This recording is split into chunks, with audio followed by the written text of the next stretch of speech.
We're going to take a look at a couple of features in Google Docs. This is the Docs version, or the word processing part of Google Docs.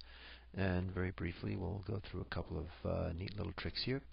In the File menu, one of the most important things is revision history. And if you click on that, you can see that the current version is today at 10:09, and I worked on this earlier at 9:29. And there is a color difference between the work that I did at 9:29 and the work that I did at 10:29. If you have different students or people working on a document, you can see the different people, the names of the different people and the times that they worked on a document. So that's revision history. Neat feature. We'll hit the X and close that. Another good thing to keep in mind is that you can make a copy of a document. Sometimes if a student has created a document and shared it with you, you may want to make a copy so that you are the owner of that document, and you can use that as an example even after the student has left your class.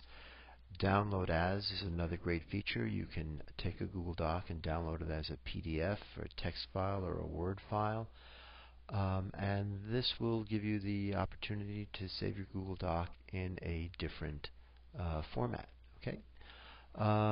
In the View menu, a couple of neat little tricks here. You can compact the controls and hide the controls. If we compact the controls, you can see that it gives you a little more real estate, and you can see what you're doing. And in the View menu, if you go to Hide Controls, it will show you, it'll get rid of even more of the controls so that you can have more space for your document. But let's bring that all back. Okay. A couple of other little tricks. Line spacing is here, and it also is a feature that's sort of a little hard to find sometimes. It's right there, and it's also on this little shortcuts bar right up here, so you can click on that to change your line spacing.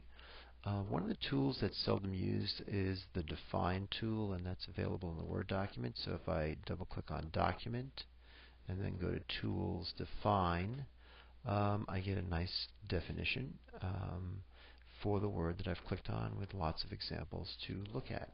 Okay, and we'll click OK on that. You can make tables and just insert table and go from there and do that.